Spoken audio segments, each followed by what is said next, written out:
So, you've been gaming and enjoying some good old Eternal Return. If you haven't, it's free, and felt like it's time to shake things up a bit. After a quick peruse of the character roster, the one that spoke to you the most was the timid, quiet little artist girl who sounds like she's on the verge of tears every time she opens her mouth. Now, don't let that demeanor fool you. This evil spawn isn't crying because she's scared and doesn't want to be here. She's crying because she knows your fate. How painful it's gonna be once she finds you. But before I get ahead of myself, let's roll out the classic disclaimers. I am not a precise gamer. I play the game very casually, and only ever play ranked just to get the shiny gold rewards and sometimes the emotes if I feel like I like them enough. This means that while I do know my way around these streets, I am not the top brass who knows every little thing for the sake of optimization. I am also pretty bad at playing mages, although I am getting better, I swear. So do forgive me if I get 1 or 3 things wrong during the video. This series is called a loose guide for a reason. And lastly, I'll assume that you understand the basic terminology and lingo for the game like skill amp, weapon mastery, and so on.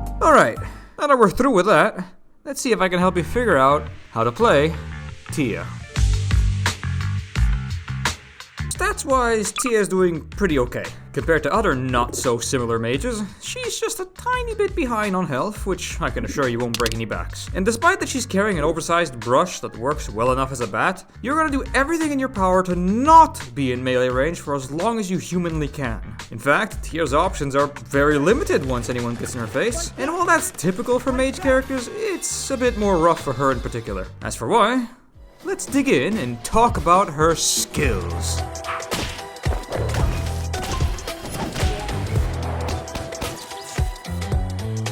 Tia's passive is built around mixing 2 out of these 3 colors together to activate various effects, which we'll get into shortly, since that's gonna require me to yap about her other skills. Besides that, Tia's 3 basic skills have fixed cooldowns that don't benefit from CDR. To make up for that, any CDR that Tia has will also increase her skill amp, which, as you can imagine, will add up. Her Q allows Tia to attack with 3 different moves. Each of these moves are very different from each other, and whatever color you have selected at that moment will decide which of these moves are used. If you have yellow selected, Tia throws out a little paint bomb forwards that blows up when it hits someone, or when it reaches its max range. If you're feeling red, Tia will swing horizontally forwards with a sweet spot on the farther side of the swing. If blue's on the menu, Tia will slam downwards with yet another sweet spot at the center of the slam. Each of these moves will use up the selected color, and they all have their own cooldown per color, which you can see above Tia's little head. Now here's the kicker. If you hit anyone with the sweet spot of these moves, or in yellow's case, hitting it at all, you will paint whoever got hit with that color, as well as slow them down a good chunk. If you hit a painted gamer with yet another color, the colors get mixed together and trigger an effect. What the effect is depends on the colors. If it's red and blue, you deal a good chunk of damage, heal yourself from that damage, and give yourself a speed boost to skedaddle to your favorite position in a fight. If it's yellow and blue, you hurt them while also rooting them for a little while. If it's yellow and red, you silence them, interrupting anything they were channeling while also disabling them from using any of their skills. Also, they die. A very slow, very painful death. It's also worth mentioning that since this skill relies on your selected color, if you don't have any available, you won't be able to cast it until any of the colors come back. Tia's W lets her change her selected color. That's it. You'd mostly want to level it up so you reduce the cooldown on her colors, so you can throw them out more often. But that's about it. It does let you be annoying by doing this though. Her E dashes Tia forward a good distance by using her selected color. The dash remains the same regardless of the color used, but it unfortunately cannot go over walls. So be careful of your surroundings when you're using it. Anyone caught in the way will also get painted with the color of your dash. Besides that, it follows the same rules as your Q. If you don't got any colors ready, you can't use it.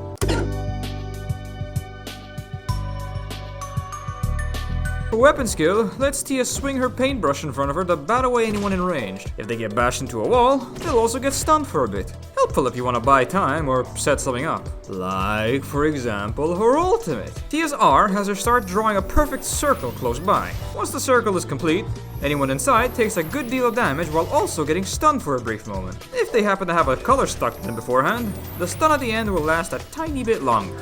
And that's pretty much it. As you can tell, Tia's kit is a bit front-loaded, but once you get the hang of it, that's all of her skills, roughly explained.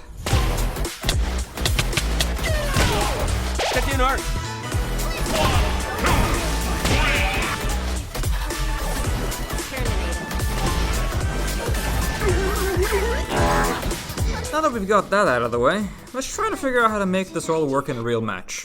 Once you find yourself a loadout with some color, you probably already figured out that the general gist of how Tia gets away with what she does is the colors. Thankfully, because each color combination has distinct benefits from one another, you'll be able to figure out which color combo you'd want to use in certain scenarios pretty quickly. You know, purple for the heal when you're hurt, green for when you want to string them up for your team, and orange when you want to kill them. But before you set out and start fucking around and finding out, remember that your main method of attack, your Q, changes depending on your color. Sure, everyone wants to hit the orange, but that requires you to both hit a small skill shot and also get close enough to someone that you hit them with your red swipe. Hopefully I don't need to explain to you why getting that close to someone as a mage can get a little scary. However, if you use the more farther reaching colors, being yellow and blue, sure, you can land that color combo with relative safety, but you will sooner realize that they are really taking their time with dying. So the point that I'm trying to make here is that a lot of the learning process here is seeing a matchup and thinking, you know, I can probably get away with this, and reacting accordingly. However, knowing when you can get into a position to land your colors is one part. Knowing how to aim them to hit the sweet spots is also a factor in getting stuff done with Tia. See, besides yellow, the other two colors have a sweet spot that do the whole painting thing. If you hit someone with the skill, but not with the sweet spot, the color will not apply on them. And thus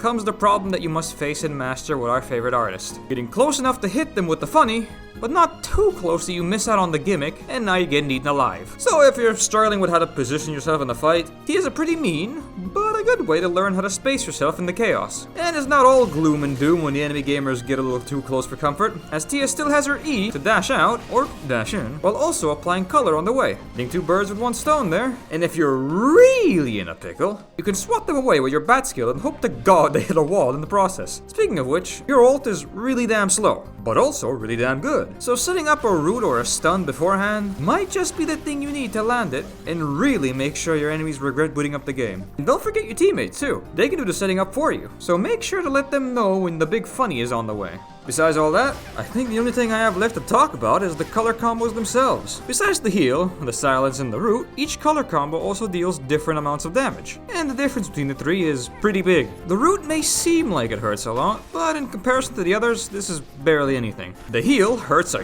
ton.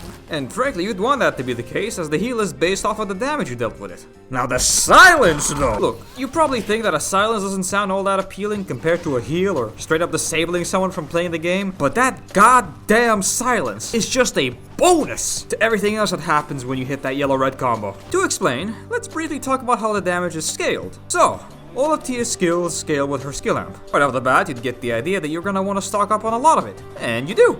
That's great. So let's see. The root color combo scales with 95% of that amp that you have built up. That's pretty good, all things considered. Skills that scale with skill amp don't go that high usually, save for some character ultimate and so on. Now if you hit the heal, that scales a whopping 140% of your skill amp. That's terrifying. Not only are you deleting a good chunk of someone's health when you hit that, you also heal from it. Many would call it absurd, right?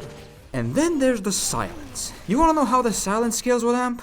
160%. Now, in case I haven't emphasized that enough, 160% amp scaling is pretty damn stupid. That's the kind of damage that would make an AMP 11 player blush. It's the kind of damage that's going to drive the real players to extinction. I can't even come close to explaining how f***ing that damage is when you hit some poor son of a bitch with it. Hey, did you know that Tia's passive used to deal true damage?